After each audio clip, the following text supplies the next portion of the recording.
vraiment qu'on ait ce déclic de nous dire que la nature, c'est un produit social, que la nature, elle ne peut pas être peignée, elle ne peut pas être lissée de fond en comble. On sait bien qu'il y a toute une perception de l'environnement qui évolue au cours des époques et on doit aujourd'hui impérativement être en phase avec notre temps.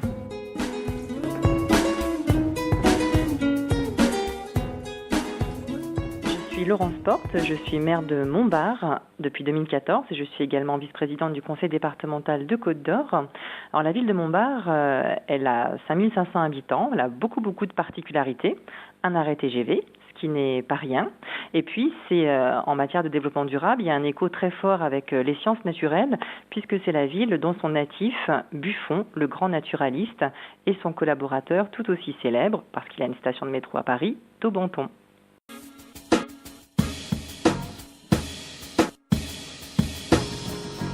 Alors, ça a été vraiment pour moi, je dirais presque un déclic en devenant maire, de prendre la mesure de la réalité du développement durable, c'est-à-dire c'était vraiment passer des modèles théoriques à la mise en pratique et vraiment la motivation, mais qui est une motivation pour une vision globale de la gestion de la ville, c'est que on peut pas avoir simplement une vision du court terme, parce que ça c'est vraiment une impasse, notamment en matière d'environnement.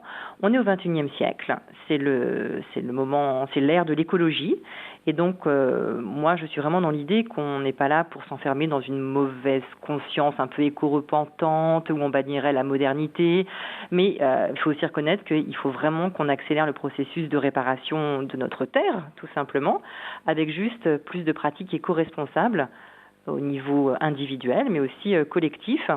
Et donc, on a pris le temps d'évaluer les besoins de la collectivité, alors dans plein de sujets différents, parce que le développement durable, bien sûr, c'est très transversal, dans tous les domaines. Donc, ça a été par exemple en matière de transition énergétique.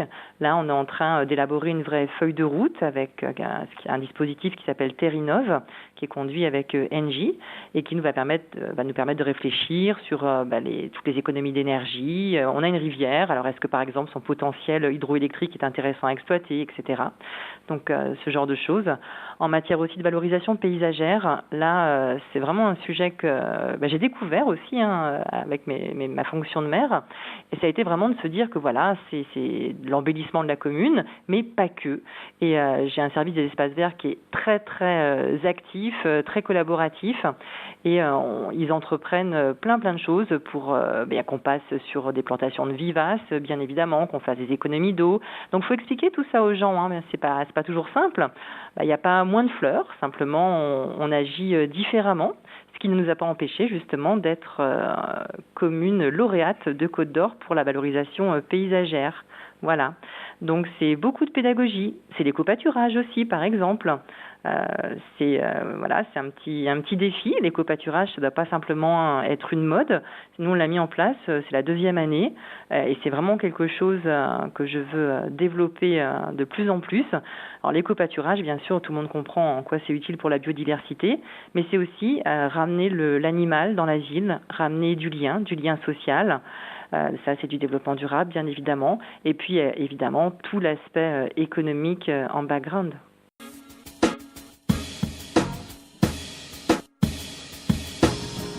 Je crois qu'il faut surtout pas faire les choses au fil de l'eau, en se réveillant un matin, en se disant tiens, on va faire ceci, on va faire cela. Alors à Montbard, on a la chance, derrière cette chance, ça a quand même été un gros boulot. On est lauréat de la revitalisation des centres-bourgs. C'est un dispositif gouvernemental qui avait été mis en place en 2014. On a répondu à l'appel à projet. On est simplement 54 territoires à l'échelle nationale. Donc à Montbard, on est le seul territoire en Côte-d'Or à être lauréat de ce dispositif. Et ça nous a vraiment permis d'avoir une feuille de route et une vision globale d'une véritable stratégie de développement territorial. Évidemment, ce développement territorial, en filigrane, il a la notion de développement durable. Donc cette revitalisation, elle a 3 axes. Un cap éco, un cap centre-bourg avec plein de projets d'urbanisme, et puis un cap parc Buffon, puisque au sein de la ville de Montbard, on a la chance d'avoir non pas une cathédrale, non pas l'acropole, c'est encore mieux, on a un parc monument historique de 5 hectares qui s'appelle donc le parc Buffon, qui a été dessiné par le grand homme au XVIIIe siècle, mais ce parc, il est planté d'arbres évidemment, mais ils sont tous quasiment malades et il faut abattre les arbres. Donc ça a été vraiment un sujet dont on s'est emparé au départ, territoire pour échafauder justement une vraie vision globale de notre ville, de la stratégie de développement, en partant justement de ce cœur patrimonial qu'il faut ramener à la vie, qu'il faut réenchanter, qu'il faut ressusciter. Et c'est pas du tout anecdotique, parce que moi je crois profondément au patrimoine. C'est un bien collectif, c'est inaliénable, ça sert la fierté, ça sert l'identité des territoires. Et autour de tout ça, eh bien, on a bâti toute une stratégie globale qui inclut absolument tous les domaines, le social, l'économique, etc. Opérations programmées d'amélioration de l'habitat, voilà, énormément de choses. Je suis pas sûre d'avoir le temps de toutes les développer, mais voilà. Donc c'est vraiment, pour revenir à votre question, on fait pas les choses au fil de l'eau. On a une vraie réflexion globale. Ça comprend aussi bien sûr la gestion de l'eau. À Montbard par exemple, on a le canal de Bourgogne. Le canal, c'est l'eau dirigée. Puis on a une rivière, l'eau libre, qui tombe sous le coup de la loi sur l'eau. Donc se pose aussi pour nous la question du rétablissement de la continuité écologique. On a des barrages en pleine ville, en cœur de ville. Donc vous voyez tout ça, si on n'a pas une vision globale de ce qu'on veut pour notre ville, mais ce qu'on veut pour notre ville pas dans 2-3 ans, ce qu'on veut pour elle dans 10, 15, 20 ans. Et je pense que le développement durable, il doit aussi pousser les politiques à avoir beaucoup de courage pour se projeter sur une vision qui est celle, pas forcément du long terme, mais à minimum du moyen terme. Parce que le court terme, ça nous mène à l'impasse et on ne peut pas faire un bon développement durable si on est seulement sur la vision du court terme.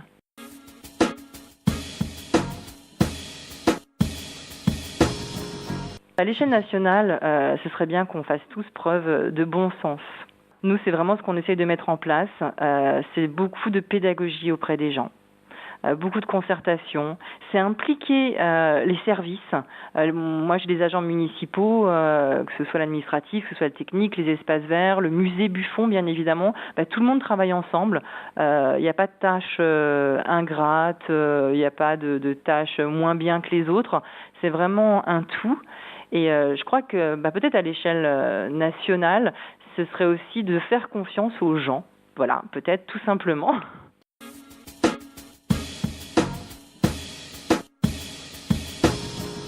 On n'a qu'une planète, l'environnement, on le partage tous, et que c'est une question de survie, voilà, tout simplement. Et je leur dirais, d'arrêter de planter des tas de petites fleurs, mais autour de moi, ils ne le font déjà plus. Donc, je m'adresse à un maire fictif, imaginaire, je dirais. Voilà, je leur dirais, mais laissez pousser les jolies petites herbes qu'on appelle folles ou mauvaises, ce qui est complètement débile entre nous.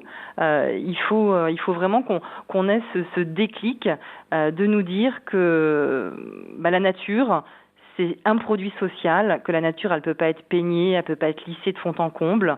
On sait bien qu'il y a toute une perception de l'environnement qui évolue au cours des époques et on doit aujourd'hui impérativement être en phase avec notre temps.